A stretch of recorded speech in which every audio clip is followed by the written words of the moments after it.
You are now tuned into Flipping the Birds, a Philly Sports Network podcast. What's going on, Eagles fans? Welcome one, welcome all to another episode of Flipping the Birds.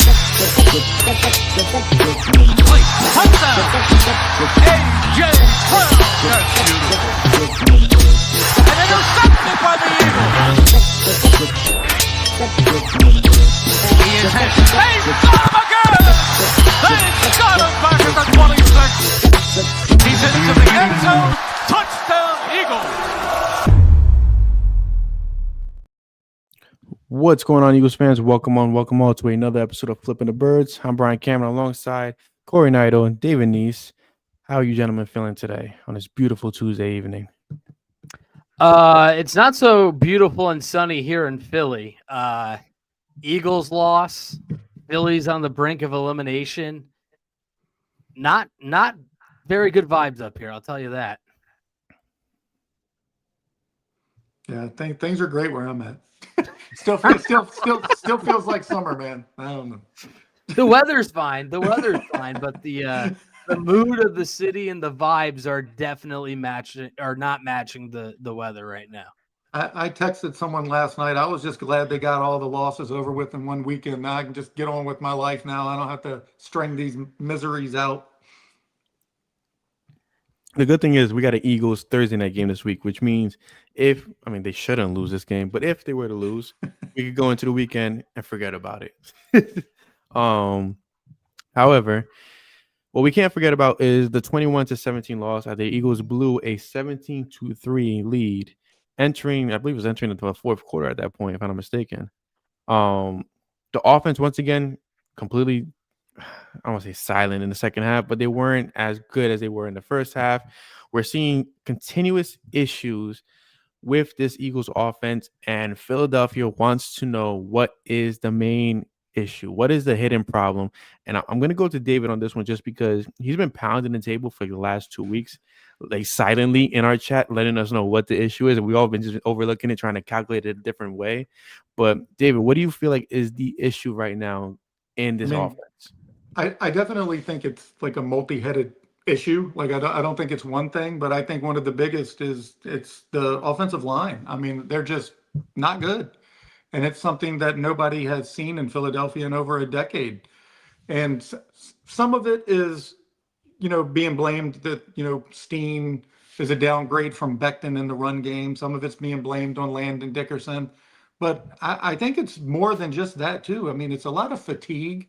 It's a lot of age. It's a lot of wear and tear. It's a whole bunch of everything. And it's just, Lane's been in and out for a couple of games. Dickerson, it looks like he's going to miss significant time now, about, 2-3 weeks, a month. If Steen was the guy who I think they wanted when they drafted him, it wouldn't have been year 3 that he finally beat out, 2 other people to get a job finally. He didn't beat out Cam Jurgens his first year. He didn't beat out Becton last year. So if you just add all that up, I think it's a big problem. And then, like I said, it's like a multi-headed thing. And then some of it is scheme. And the scheme is not built for the Eagles to not be able to run the ball. They like to be able to do that and get man-on-man, coverage schemes for defenses that are playing against them because they have the athletes to win those situations over and over and over again. But when they do zone and they're not respecting the run and they're not bringing up people to, put in the box, it causes them a lot of problems. And their scheme really is not, very, very well suited to win like that. And then you'll blame the coordinator, Patullo. And to be fair, his, sequencing is a little off, I would say. Just some of the rhythm and sequences. But the plays that he calls are genuinely Nick Sirianni's offense. Make no mistake about it. He's worked with Nick for 4 or 5 years there in the building, but it is Nick's offense. So if you have a problem with the offense, you have a problem with Nick. If you have a problem with the run game, you have a problem with Stoutland. And if you have a problem with just the play calling, if you think the other 2 things are great, then I guess your problem is with Patullo. That's a fair thought. That's a very fair point. I don't want to get into a Nick Sirianni rant. I feel like we're not there just yet. But Corey, what do you feel like needs to be done in-house to rectify the matter? If this offensive line is pretty much being up and being taken out week after week, what do you think the Eagles have to do in order to respond to be effective? I mean, they need to get healthy. Saquon mentioned it Sunday night, kind of off the bat, like, hey, we've got guys that are injured. As soon as we got into the locker room, guys were already rehabbing. They were in those chairs to help their backs and the acid reflux and all that stuff, and the lactic acid and the wraps around their thighs and legs to kind of get that compression going and massaging. But I don't know. I mean, I thought they looked pretty good against Denver until that second half. I mean, I thought it was going to be a tough game going in. Denver has one of the best defenses in the league right now. And they were able to score. I thought they left some chances in the first half, and then they come out in that third quarter, 4 plays, 70-some yards, and you're like, okay, they've got this. So, they're starting to cook. They're going to make a statement. They're going to say, hey, we can play a complete 60 minutes of football on the offensive side, and then they didn't. I tweeted out on Sunday, their next 4 drives after that touchdown resulted in 3 yards and 1 first down. Jimmy Kemsky tweeted out that they lead the NFL in 3-and-out percentage. Worse than the Cincinnati Bengals and the Tennessee Titans, who are the 2 worst teams in the league right now. So I don't know where you go. I'm with David in terms of, yes, the offensive line needs to play better. They need to get better. They need to get healthier. But when you watch some of this film on the All-22, I mean, these routes are bad. I mean, there is no creativity. There's no extension off the route tree. Defenses are keying in on that. They're watching this, and they're looking at these formations. All right, 3 guys are running a curl, and 1 guy's going deep. We're going to drop 7 guys back in zone. I mean, if you're a team right now with the Eagles on the schedule, I don't know why in God's earth you play man coverage against the Eagles this year, because they have shown that they cannot beat zone. So there's a lot of question marks and a lot of answers that need to be solved here. And, that Saquon, Jalen, and AJ apparently had a little meeting, according to reports. Saquon said it wasn't a player meeting, obviously. When you hear that term thrown around, you think the sky is falling and the locker room's fractured. Sunday was weird. Sunday in the locker room was weird, and I think they were just stunned because that was a game they were in line to win. Like some of these other games, they're playing with fire. I mean, let's be honest. They should not have won that Rams game. They got away with the Cowboys game after that storm delay, basically nullified both offenses. The defense balled out. Tampa, it was a finger-biting, nail-biting finish. But this was the first game where I thought, okay, they are poised to win. They're up 17-3. They've got a double-digit lead, and here comes the bread and butter with their running attack, and it never came.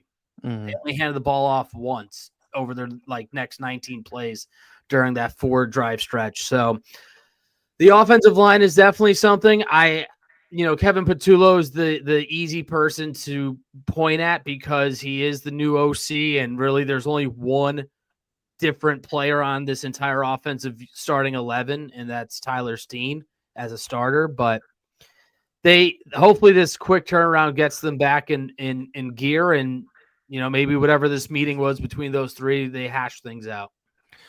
If I could add one thing about the offense there, even when they were winning at halftime, I think Saquon had 6 carries for 30 yards. I mean, they still weren't running the ball effectively, and they haven't been able to the entire season.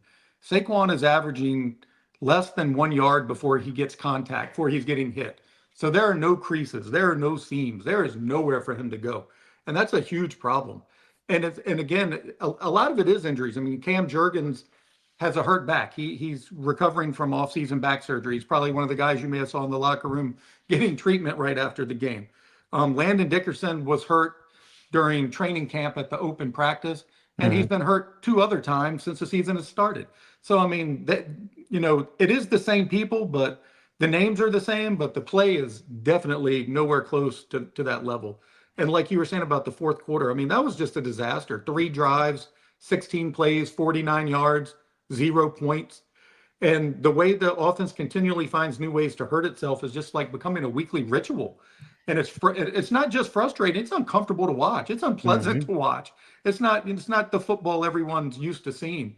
And I agree with what you were discussing, like with the route trees and everything. But a lot of that is somewhat similar. It's just they perfected it before. It was working, and they're not able to do that anymore. Like a lot of the routes that they're running, they've been doing a lot of the stuff ever since they changed like that poison pill of not having answers for the blitz. Well, now they have answers, great answers for the blitz, but everything else has gone to hell. So it's just really crazy. But and this with that much talent, this should be a top 5 offense in production. And until they're able to string 4 quarters together and get some running game going, they're going to be in a lot of tight games. I'm curious too. Barkley popped up on the injury report this week with a knee injury. I wonder at some point during the game if he told Patullo, Sirianni, like, hey, I'm not myself here. I'll go out and kind of be a decoy. Right. Although he looked pretty good in the third quarter on that rush, I'd have to go through the film and see exactly when he may have gotten banged up there. But that could be a reason for the low number of touches for Saquon. And you mentioned the uncharacteristic self-inflicted wounds. And that's what everybody said in the locker room. That's what they said. Penalties, self-inflicted wounds, and they didn't pay enough attention to detail. They were like penalties. Right, they were a Dallas Goedert flag away from probably winning this game anyway. They were. I mean, Saquon Barkley doesn't get set and nullifies that huge 4th down play. A.J. Brown had a false start that negated a 7-yard run for Barkley that may have been able to kind of get that offense going. Of course, the deep shot to A.J. where he stopped running a little bit, Jalen kind of pump faked, and it just seemed like that was off, from the get-go once A.J. got rerouted. But it's just very uncharacteristic. And then the Zach Bond late hit, which basically sealed the game. I know people weren't happy with it, but if you go back and watch it, that's textbook unnecessary roughness. He was fighting for a yard, but he wasn't breaking away from that tackle. He was all but down, and then Bond comes in. And listen, I'm not pinning that loss on Bond, obviously, but he plays at 110 miles an hour. But it is just a rare instance where they shot themselves in the foot, and they're a team that normally doesn't do that. So I'm glad you guys got your frustration out of it, right? You guys vented about it. You guys, it's interesting the different aspects of what we feel like is going wrong with this team that are being presented right now. But I feel like one thing that's being ignored, and I hate to go down this rabbit hole, but play devil's advocate for a second. This team, once again, to start off the season, is not prepared. They weren't prepared last season, but they pulled it off. They weren't prepared the season before that. They collapsed. They really weren't prepared the season before that, and they still pulled it off. However, I feel like we still continue to ignore the top of the chain. Like this all starts and ends with one guy, and to me, that's Nick Sirianni. Because at the end of the day, the team is a reflection of who you are, how you want to be presented, and what your work ethic is behind the scenes. This team looks completely just done. Like they have no identity on offense. Vic Fangio's defense looks like they practice on a whole nother field away from Nick Sirianni in the offense. Like those guys are beyond prepared, from the rookies to the veterans. Like these guys they're there. They're doing what they have to do. But offensively, we went from a culture that was, kind of like leak proof to a culture where, hey, like we're hearing Devontae Smith, the guy who doesn't speak at all, speak out saying, we're not on the same page. The offense is just not working. You have A.J. Brown being the target of the media for speaking out, saying the same thing. Jalen once said, "Hey, the offense is not flowing. We got to change things up," and that just got swept under the rug because it's Jalen Hurts. What more needs to happen? Excuse me, for Nick Sirianni to put his foot down and say, "Okay, like this is not who we are. This is not who I am." Because at the end of the day, Kevin Patullo is his guy. Brian Johnson may have not been his guy, but we all know Nick Sirianni was meddling in that situation. Kellen Moore, outside voice, came in, brought his outside noise, mixed it with Nick Sirianni's outside noise, and it just worked.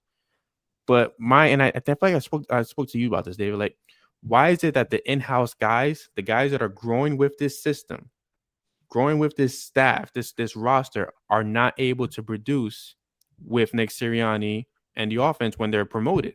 Like, I feel like, to me, at least, that makes no sense. Like, the in-house guys should be able to pull this off to a different level than the outside guys.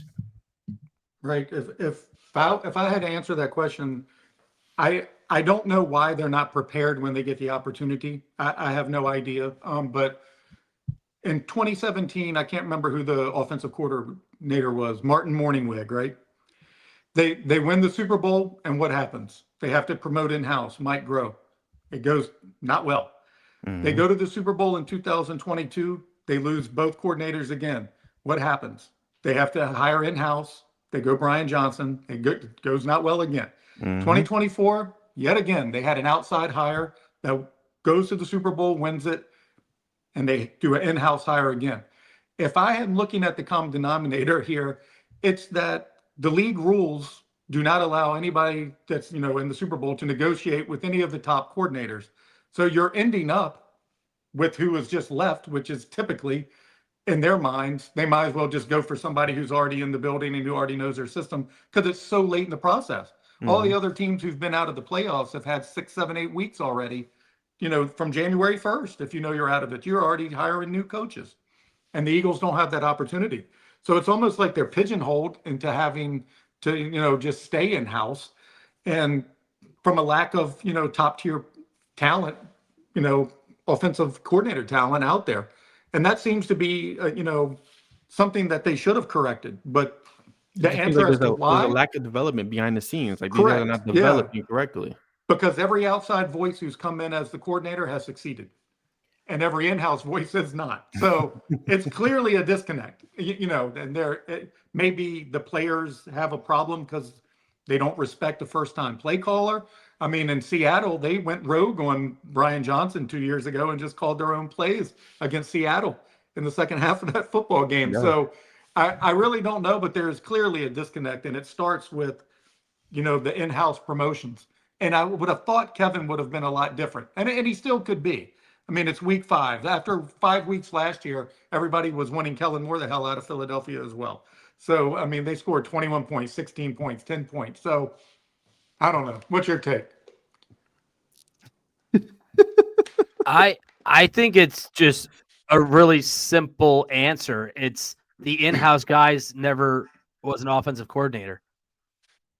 All the outside guys had experience. You go back to Frank Reich. He did it.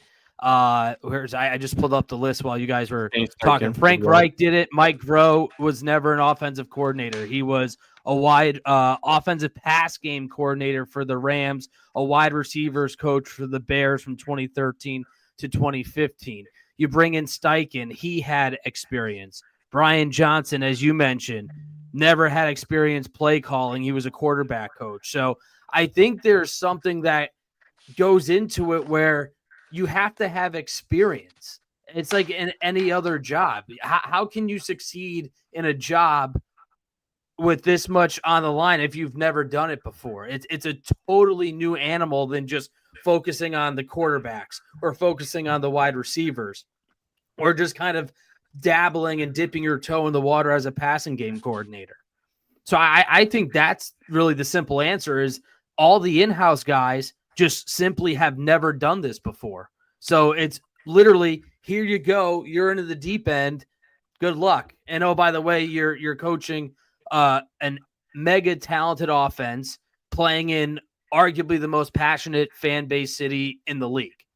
And so the stress builds up on you. I mean, Patullo said earlier today in his press conference that him and his staff may have gotten 2 to 3 hours of sleep last night to game prep for this quick turnaround. So I think, and what David mentioned, the rules in terms of when you can talk to coaches and stuff, the Eagles won the Super Bowl. They're not talking to anybody because they're focusing on winning a championship. But if I go ahead. All so 3 times. Yeah. Right. So by time if it goes to the Super Bowl, why are we? and maybe this is a different aspect of life that I'm thinking about, right? Just, in my line of work, why are we not developing anybody to be that person? If a guy like Kellen Moore, very popular name since the start of the season, a guy like Shane Steichen, a guy like Frank Reich is going to get promoted to a head coaching job because they're in that profound place in the NFL. Like they're in one of the bigger cities in the NFL. Like why not develop an in-house guy to take over? I feel like that's my disconnect from this. Like I want to know why. I think the bigger question with that is I looked at this a season ago, and all 32 teams a season ago, now I don't know what it is now, all 32 teams had hired a new offensive coordinator within 2 years. Every single team in the NFL. So the bigger question is, how difficult is it to ride with a head coach who doesn't call plays? Because that's really what the issue is. Every time you're going to succeed, that offensive coordinator is going to be promoted to a head coaching job. Mm-hmm. That's just what happens. Frank Reich, Steichen, Kellen Moore. If they succeed as a play caller, they're getting a head coaching gig. That's just the way it goes. And when you do not have a head coach who's capable of calling the plays like that, you're in a continual cycle where every year or two you're going to be looking for a new OC. I have no comments on that one because David kind of low-key just dropped the hammer saying what he said. And I never thought about that aspect where, if you're right, if Sirianni is not experienced his own way, he's not experienced of calling plays, like we saw him when he did call plays and how bad it ended up where he had to hand it off to Shane Steichen and they turned the season around. And that's where the Eagles are right now. I know if I'm not mistaken, Kevin Patula has some type of experience. Was he with the Jets prior or something of that sort? Patula was the pass game specialist in Indianapolis, wide receivers coach, quarterbacks coach with the Jets. Okay, so not really. He has never called. He was never an offensive coordinator until this year. From my understanding, at any level, high school, football, college, nothing. Nothing. And like he said, that's an issue. I mean, it is a skill to be able to do it. Everybody clearly can't do it. Sirianni struggled doing it. I mean, it's a groove, it's a feel, it's a cadence, it's a sequence, and not everybody's great at it. So now where does this leave the offense? They have the ability to get right within the next 3 weeks. They have Giants, Vikings, and if I'm not mistaken, they have Giants again. They go into their bye week, which ideally they could go into their bye week at this rate would be 7-1, 8-1. Would it be 8-1? Well, they got 3 games. I'm sorry, 7-1. Sorry, yep, sorry. Yeah. I ran out of toes. It can end up with one of the better records in the NFL by the bye week, and this could be all swept under the rug if they're able to get the offense going. But what Corey alluded to before was, the Saquon, the AJ, and Jalen Hurts thing. I feel like it's not being magnified right now, but it should be because all we've been hearing is that there's a disconnect between Jalen and AJ. The friendship is not there. The guys are not right with each other. 11 is being too emotional. 1 is not being emotional enough. And you have the equalizer right there in Saquon who just wants to win, and he loves all these guys, as you saw from last season. I think a meeting like that is huge because, like, talks like that could heal so many things, and it can reflect. I'm just curious to see how it's going to reflect in their MetLife in MetLife on Thursday night. Like, are we going to see the Jalen of old? Because these guys are extremely out of sync. However, I did see one play that just it brought me back to something that David said in the chat was the guys had to, like, Jalen has to get back to quick passing, and he did that with Devontae Smith, and Devontae broke it off for a couple yards, and it looked good because he was able to make a quick decision. But again, without a healthy offensive line, that becomes more difficult. But can the Eagles resort to that style of play going forward as their offensive line gets healthy again? You want to go, David? Yeah. I mean, I think this has been, we've mentioned before, they don't do the, training camp. They don't do the preseason games. They don't practice. They don't play. They didn't go into this season thinking their ability to run was going to be completely nil and void. They did not think that. So they're pivoting as well. I mean, there is no way that, that they expected this to happen.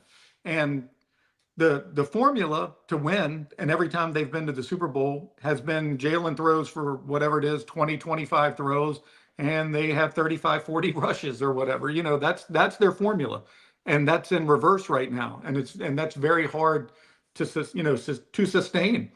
And they're a team that has the ability to, hang 30 on you in a blink. But they also can go cold just as quick, just like we saw, this week. And so, I don't know how you fix that, because I sound like a broken record, but when you cannot run the ball in the National Football League, your options are very limited. Don't tell that to Chip Kelly back in the day.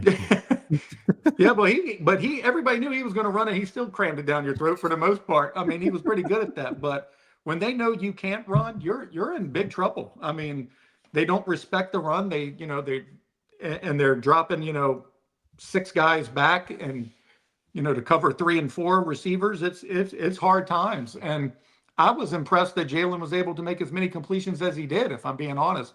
I mean, he was throwing dimes out there on Sunday. I mean, his deep balls, even the one that, they said Jahan Dotson stepped out of bounds, you couldn't land that ball any better. I mean, it was amazing. He's one of the better deep ball throwers in the NFL, and it's very underrated part of his game. It is. And, and the Eagles rely on that. Jeffrey Lurie on down wants those explosive plays. They've talked about it for years. And that's part of the reason Sirianni has this job, is because he was running all those verticals. But without a running game, nobody falls for play action. Nobody falls for any of this. And it's hard sledding, man. Well, the good news for this matchup potentially is that the Giants have given up 140 yards per game on the ground, which is 26th in the National Football League. So there is a silver lining there. Again, you're not going to have Landon Dickerson. Toth probably will be in. Maybe they put Fred Johnson. They shuffle around. I don't know what they're going to do. I had a source down on the field on Sunday tell me that Toth was struggling mightily on Sunday and was basically saying, like, I can't get back. And he was taking ownership for his lack of play. But it's a great story, but it's clear that Toth will be overmatched at times, and they're going to have to try and Band-Aid it. And I think what people fail to realize is they need help blocking, but the only decent tight end that can run block is Dallas Goedert, and he can't stay on the field. And Johnny Wilson, yeah, he hasn't been like that huge freak of nature specimen that I think most people were hoping he would be with his size. He was a pretty damn good blocker. He was very underrated. So losing him on these running game, this game plan for the running attack, I think has been a big loss that not many people are realizing. So I think if you're the Eagles here, you got to have a quick memory. You got to figure things out. Obviously, I think you still have to run with Barkley. Hopefully his knee isn't super serious, but it was a little eyebrow raising when he popped up on the injury report yesterday, because he didn't indicate anything Sunday after the game that he was banged up. We didn't notice anything around his legs or anything. So that's certainly something to keep an eye on. But you'd like to think that Barkley's hungry to gash his former team again, who I saw a report out that apparently he said he would have signed with the Giants if it was 10 to 11 million a year if they just handled things differently, which I think we all know that by now, but he kind of came out and said it. But this is an offense that there's a lot of pieces that just aren't clicking. And we talked about how Devontae actually spoke up and said, we're not on the same page. AJ and Jalen didn't know what he was referring to. And Devontae kind of dove into it saying, Jalen might be giving us a sign on protection or routes, and we're not looking at him at the right time. He's either already giving the signal and then we look at him, or vice versa. So there is something that they need to do to all be on the same page for this. They have to get out the huddle quicker. That's one of the things that. That too, and Patullo said that they're not getting the play in late and all this stuff, and it's something that they just have to work through. But they got to figure it out, because you're right. I mean, they got to put a Bose speaker inside of Jalen's helmet or something. Under 5 seconds. So you're not giving your offense enough time to succeed and communicate and let Jalen call out blitz pickups and all that stuff and hot route, whatever he's able to do at the line of scrimmage. So I think you asked Brian, like, oh, what needs to be done before Nick Sirianni says enough is enough? A loss Thursday night, I think, probably expedites that process. A loss Even Thursday more. night expedites the team out of Philadelphia at this rate. See, I think they're fine. I mean, I know like we're all unhappy and the fans are unhappy about this offense, but they're still 4-1. I mean, this very well could be an 1-4 team. They're almost dead last in offensive production. So yes, it takes some luck, but you also have to take it with a grain of salt. It could be a lot worse. They could almost be already out of the running for the division, almost already out of the running for a wild card, heading into week, what are we, 6 now? So I think a lot of us have to just take a deep breath. I mean, I got friends calling me, texting me like, yo, what's going on? Like, I'm so mad. It's frustrating. There's no doubt about it. This offense should be hanging up 30 points, 35 points a game. They just aren't. And we'll see what this next 4-game stretch does, because you talked about it. These first 4 games are like their preseason, and it's annoying and it's frustrating, but that's how they view it. They don't play in the preseason. So now let's see what the next quarter of the season, so to speak, is. They play 17 games. So whatever, 4-4-4. I think they're going to be okay when it's all said and done. And that's a strength that Sirianni has, and furthermore, Jalen Hurts as well, is they know how to win. They know how to win at the end of games. They win close games. And they would have won this game. I am certain if that flag got called at the end where Goddard was, they were at like the 2 to 5 yard line, whatever it was. They were going to win, just like in the Super Bowl. If Jalen Hurts had got that ball back in that game, Super Bowl 57, they were winning that Super Bowl. He was unstoppable. They just have a knack to know how to win at the end of games. And it's highly underrated. And like Corey said, the goal, as frustrated as fans and everybody are, the goal isn't to be at top form right now. That's not how it was last year either. The goal is to keep getting better. Like you hear Hurt say over and over, it's the process. It's, this, that, and the other to get ready as the season goes on. They want to be peaking in January and February. And it's very hard to, argue their process, as frustrating as it is for preseason, whatever, when the results are they've been in the Super Bowl 2 of the last 3 years. So something they're doing works, and they've stayed pretty healthy, all things considered, by avoiding a lot of the pitfalls, that happen to teams with injuries in the preseason. And hopefully they avoid those same pitfalls at MetLife Thursday night, because that is definitely a field where players go to end careers. Yeah, it's definitely not the place we want this team to be at right now, with everything going on with injuries and with how they're playing. But unfortunately, that's going to be the case. So Thursday night, they'll be facing the Giants at MetLife, 4-1 Eagles. Defensively, I think we can start with that because it's probably an easier conversation. What do you see? What can you see this defense continue to do against the Giants this week? I know their pass rush, I feel like it's getting there, but it feels like they're still missing a piece. Like they're still missing that game work. Because I feel like for the most part, Jalen Carter and Jordan Davis were kind of tamed against the Broncos. What do you guys expect from them against the Giants on Thursday? Yeah, I mean, I think that they're going to try and fluster the rookie in Jackson Dart. I think Vic Fangio is going to dial up some blitzes. He said that the pass rush numbers, the sack numbers are what they are, but he thinks that the opposing teams are getting the ball out really quick. He liked what he saw from Azeez Ojulari. He likes what he sees from Zadarius Smith.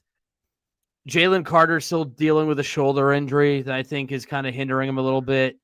Zach Bond's been coming in on a lot of blitzes. Jahad Campbell, I think, has really developed nicely so far. And he also mentioned that Kelee Ringo didn't play that poorly on Sunday. I know everybody wants to rip Kelee, but if the pass rush isn't getting there, it doesn't matter how good of a cornerback you are. You can only cover NFL wide receivers for so long. And I know Kelee got burnt on that 2-point conversion. He gave up a couple of plays. I talked to him after the game, and he said, he's like, yeah, personally, I missed a couple of tackles. I need to be better in that regard. But he seems to be confident. And Vic said today they have to make a decision on who's going to be CB2. Either it's Ringo or Dory Jackson, who's coming back from the injury. He said that Ringo got the start Sunday because of Jackson coming back from that injury, and it's possible that they'll stick with Ringo, but they need to make a decision so there's just some continuity at that position. And it's not going to be as good as Quinyon Mitchell most weeks, who, by the way, had a pretty tough game, statistically speaking, compared to what he did against Cortland Tampa. Sutton, I feel like, owned them throughout that entire game. Yeah, well, I mean, Sutton was bigger. He's fast. There's a lot of highly contested passes. I mean, Bo Nix threw a couple of beautiful back shoulder throws where there's nothing Quinyon could do. I mean, that's just indefensible. But defensively, yeah, I mean, I like what I've seen from this team. They uncharacteristically gave up the points against Denver. You know, I don't blame them.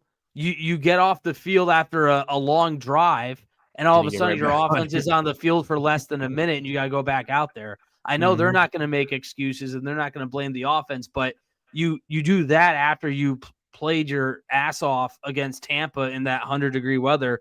That's going to catch up to you. I think they played like 72 snaps on defense on Sunday. Like, that is a lot of time on the field. So defensively, I think they're going to be fine. There's no offensive weapon that scares me from the Giants now that Neighbors is hurt. I was seeing reports that Slayton might even be out, so they're going to be even down another guy. So this is definitely playing into the Eagles' hands right now. Oh, yeah. Like, I don't see how the Giants score more than 21 on Thursday with what they've got going on. Now, again, it's a short week, some injuries. Defensively, they seem pretty solid. I think they'll be okay on defense. Yeah, I agree. I definitely agree they'll do some design blitzes and stuff, but Fangio harped on Jackson Dart's mobility, so you might not see quite as many blitzes as you have with some of the other quarterbacks like Stafford, who's basically a statue. You might see a little different approach there. And they also do quarterback draws, quarterback design runs. He's a pretty athletic quarterback. And like Corey said about the blitz not getting home, it is a reason that the corners were struggling. And it was a good point to bring up about it wasn't just Ringo. I mean, like he said, Quinyon had a rough day too. I think he gave up 6 receptions for 81 yards, which is by far the most of his pro career that I recall. So, on the bright side, Giants don't have any of this. Without Malik Neighbors, they really don't have anybody like that. So if they're not able to handle them, it would cause a internal combustion for a lot of fans, I think. Unfortunately, we gotta go this way. What can we expect out of the Eagles' offense? I think optimism says this is the bounce back game. This is when you see Jalen launch at AJ, on a couple of vertical routes or even a slant route. You see Smitty doing Smitty things. You see Saquon getting back to his old groove. But in the current state that we're in right now, what do you feel like is a progressive approach for the Eagles going into Thursday? What can actually convince you saying like, okay, the offense is getting somewhere now? They got to get the run game going, especially against this Giants defense. I mentioned they're 26th in rushing yards allowed. They're averaging 140 yards to opposing teams on the ground. So if they can't find a way, even without Landon Dickerson, to get Barkley going against his former team once again, where he gashed them twice last season, that's when I think red flags are gonna go up, because you have to get this run game going. As David mentioned, if you can't run in this league, there's not a whole lot you can do. And Denver knew that. They switched over to a zone. They knew they weren't going to run the ball, and they dropped 7 guys back. And they said, good luck, Jalen, to try and find windows, and he couldn't. Because Jalen had a really good first half. Statistically speaking, he had his best game of the season. He threw for 280. I mean, yeah, he dropped back 38 times. But if that 30-yard pass wasn't called back, he'd have a 300-yard passing game for the first time in a long time. So I think for me, I need to see the offensive line get some holes for Barkley. And as David mentioned, how quickly he's getting hit once he gets the handoff. You need Barkley to just get some space. He is phenomenal, but when you're getting hit as soon as the ball is in your stomach, I don't care who you are. Walter Payton couldn't get out of that. He couldn't change his numbers. So you need to get this running game going. That's what I'm looking out for, to be a progressive and a step in the right direction for me. Yeah, I agree with all that. And if Saquon does not get a lot of carries in this game, then that answers your question if he's hurt or not, because this is the game. I mean, if there's a regular season game he wants to run all over a team, it's the New York Giants in New York. And, he did gash them twice last year, but he had gashed the Rams both times last year too. And they just couldn't get it going. So that, I agree. If the run game, is ineffective, they'll probably still win just because they just have just so much more talent, but it'll be a really big obstacle going forward if they're not able to do that, or it's a sign that Saquon Barkley really is hurt if he can't get the carries, because they tried Shipley in this game late in the game, and and that kind of had me wondering at that point. I mean, this was a game you were about to lose. That's normally not the time. You're sticking in your third string running back for, some carries. So I agree with everything he said. That's what I'm looking at as well. Because if they don't get that going, they're in real big trouble. All right. So we're here. Prediction time. Brian, you're really down, man. What are your thoughts? Like you sound like they're dead already. I mean, express your. You know what it is? Here's my issue. I'm a Mets fan. He just admitted that. Well, yeah, no, everybody on the podcast knows I'm a Mets fan. My issue is, and I've spoken to David about this a couple times, the PTSD syndrome with the Brian Johnson stuff. Like, my thing is right now, like, if I'm Nick Sirianni, and this is why I'm hard on him, but I also get him at times. But I shaved my head and I kept my head shaved. With Nick Sirianni, I feel like he's going to get to a point, like, if this team is really dwindling and things are falling apart, it's going to get to a point where he wants the keys to the Ferrari. And we've seen him get in the driver's seat of the Ferrari. And it doesn't end up like Bruce Wayne, where he ends up with, 3 different women in the night. No, it ends up like, like Steve Carell in The Office, where he ends up crashed underneath a truck, whatever the case may be. And that's my fear, because I love this team and I love how they're constructed from top to bottom. I love, the fact that we have AJ Brown.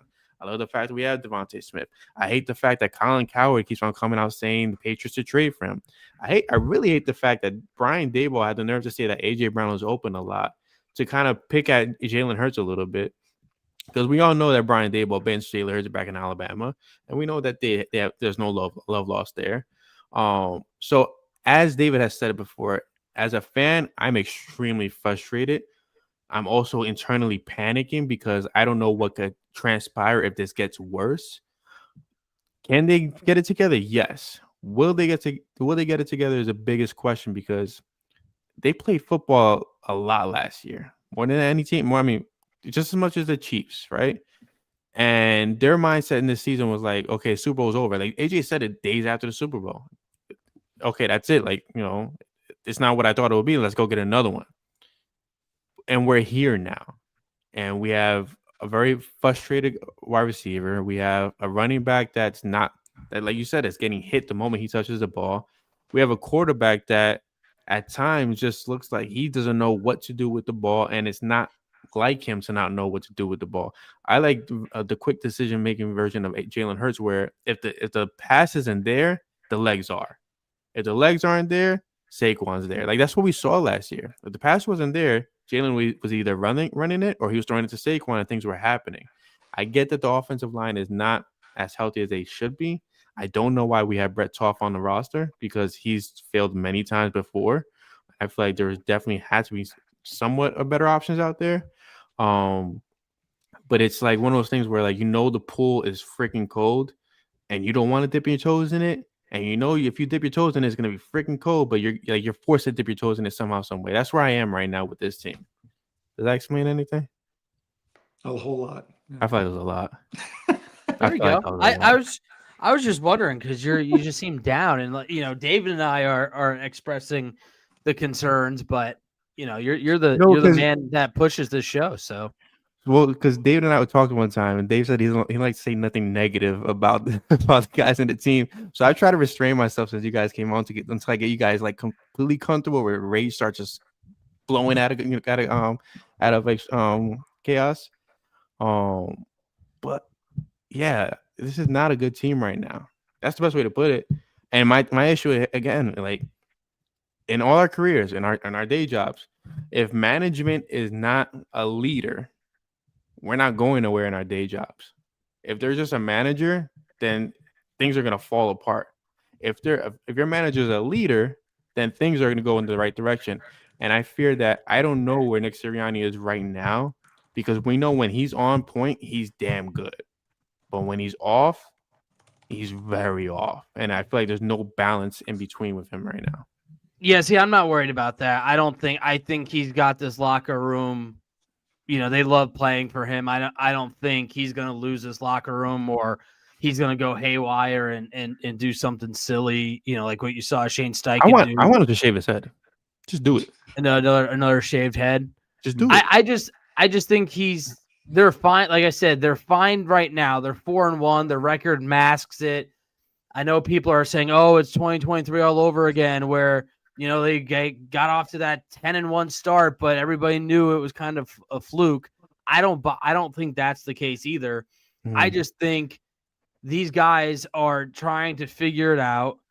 There's some frustration, no doubt, but it's still early enough, and they are in a position where you don't have to hit the panic button. You know, like they still have a decent lead on the division right now. With the Commanders have 2 losses, right? I think.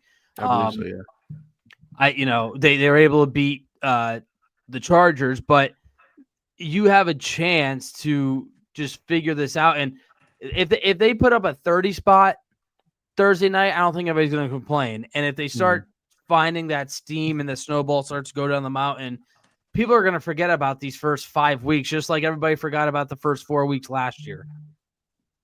Yep. I haven't forgotten about it, though. It still stings. It still hurts. You're still upset about the 2-2 start last year after they won a Super Bowl? I need perfection, Corey, from beginning to end. And if I could add to the running the ball, also, if there's something missing from this year that they had last year, it was Jalen Hurts. He used to do these RPOs where he would see the edge crashing in. He'd tuck the ball back in and he'd go, straight ahead for 15 yards. He was basically a cheat code in the run game. And they are not using that. And I don't know why, because I don't know if that's OC or Hurts himself, because Jalen has the autonomy at the line to pick a play from the play card. He sees the coverage, and he's also the guy who's calling the coverages now, because that used to be Kelsey's responsibility. But when Kelsey left, he took that over.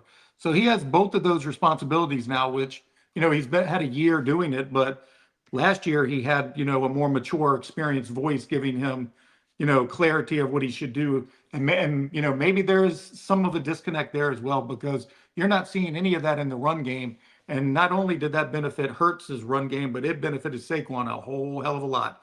Like in that Commanders game last year, the one that Hurts got knocked out, Saquon had like 140 yards or something at halftime. He only got 20 after Jalen was knocked out of that game.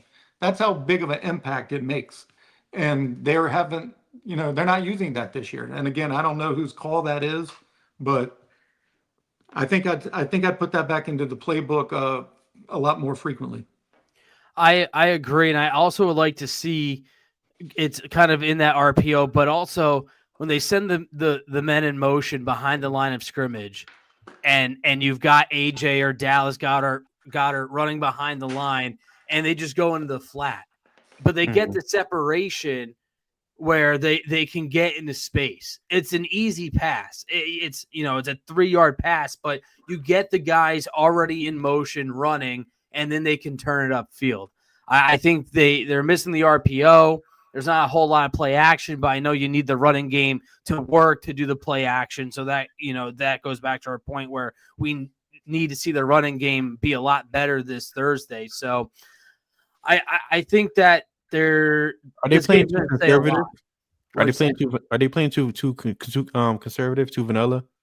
I think a lot of people believe so. I think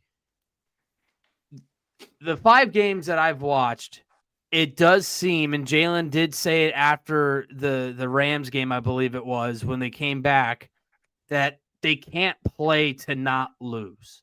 Mm-hmm. And when your quarterback is telling Pam Oliver on the national Fox broadcast that's pretty telling.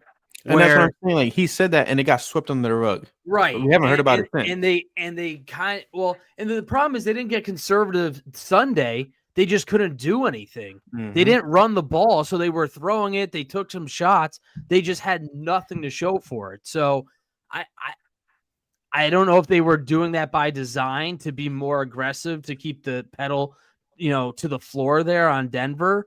But I just think that they have to find a balance. And I don't know if it's Kevin Patullo or if it's Nick Sirianni, but when they get plays that work, like that same field toss that Barkley got 17 yards on, run it again. We never saw it again. Like, why? Now, I'm not saying running 18 times, but sprinkle it in a couple more times and see what happens. Go the other way. And it seems like when they have a play that works, they never go back to it, which is quite head-scratching to me. I think it's very telling that the Saquon Barkley touchdown, Saquon said that Jalen drew that up in the huddle. That not to segue, it's not relate, like it's not the same, but that's a play in Madden I use a lot. Like, I love that freaking play. And the fact that Saquon said Jalen drew it up was kind of like, okay, like, why are we not seeing things like that? Like, right, especially because you knew Alex Singleton was not good in coverage against running backs. So, like, why weren't you utilizing that? Even if it was Shipley, even if Barkley was banged up, why were you not running wheel routes with Will Shipley to try and take advantage of that mismatch? The offense is playing too much defense right now. They're just trying to protect themselves at this rate. And it seems, and David, I don't know if he agrees, it seems like they're allowing the defense to dictate what they do, and it should be the complete opposite. You as an offense should dictate what the defense is doing, because if you let the defense say, hey, we're taking this away from you, well, then you're pretty much in trouble. You become one-dimensional. And they're only succeeding at that when they're facing man. So that's the only time it's been working. So, yeah, I agree completely. And even with all that negativity, though, I'm still extremely optimistic and think the Eagles are going to make another deep run towards the Super Bowl. I need a little David in my life. I mean, I don't think the sky is falling. I don't at all. I just think it's cloudy with a chance of showers. Yeah, and that's fair. I think it's fair to say that they aren't playing at their best right now. They're not playing to their capability. They know that. They're telling the media they know that. So I think it's fair to be a little apprehensive, but let's just see what happens here. It's a quick week. You got a decent stretch. You might be facing Carson Wentz, if J.J. McCarthy's still not back yet in 2 weeks, and then you got the Giants again at home. So this is I don't want to say it's an easy 3-game schedule or 3-game slate here, but this is probably one of the easiest stretches they're going to have. And then you get the bye week, and then you get healthy, get some guys back to full strength, and then make the push. I even like this little mini bye. They'll have 10 more days to, face off. And I think everything changed during the bye last year when they had some time off. Maybe this 10-day break will be kind of similar. It's all playing into their favor right now. And, like, this is the moment where we see what this team is truly made of. Because after the bye, they have Green Bay. Like, they have the Commanders coming up. They have the Lions coming up at some point as well. Like, the season is going to get real very, very quickly. So right now, leading into this bye, like, they got to show themselves that they're capable of doing what we know they're capable of doing. Because I don't want to go into the offseason where they get bounced out of the wild card, and where all we hear about is A.J. Brown trade rumors. I'm very tired of that. And I need people to understand that the Eagles will not pay $86 million in dead cap to have A.J. Brown catching touchdown passes anywhere else. And that's the reason for optimism. They don't have to do anything that's outside of their realm of what they just can do. They just have to play to their potential. They don't even have to excel at it. Just play to their potential, and they're going to win 85% of these games. And that's the beauty of it. This team is built to win. And that's why I'm a believer in the process long term that they'll turn this around. 100%. I know we're running out of time. So predictions. Yep, let's do it. Want me to go? Yeah, go ahead, David. All right. Eagles 28, Giants 17. Jalen Hurts, big night on the ground and in the air. Sets the tone for another statement win.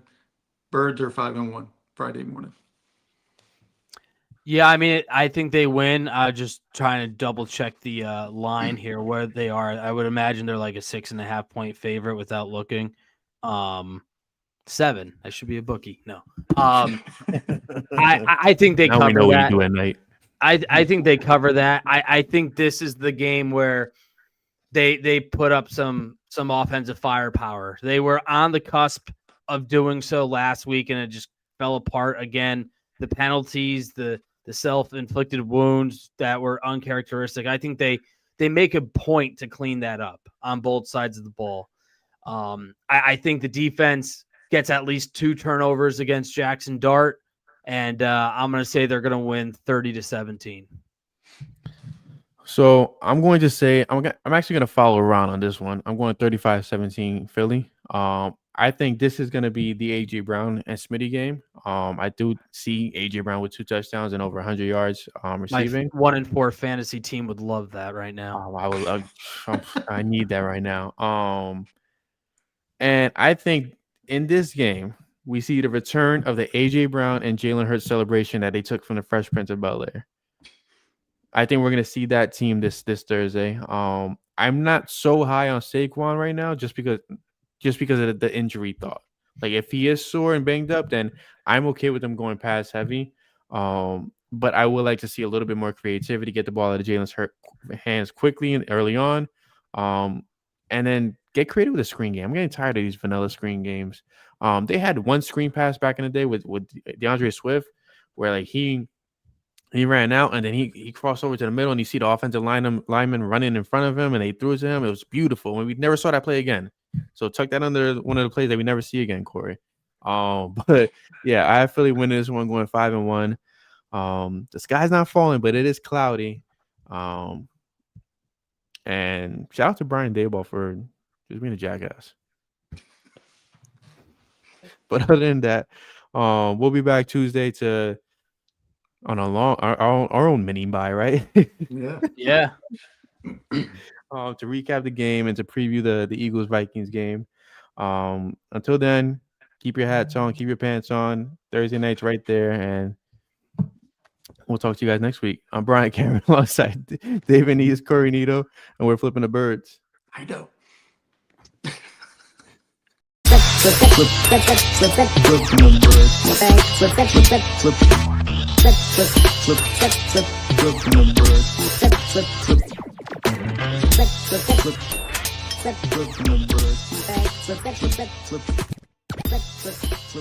Flip.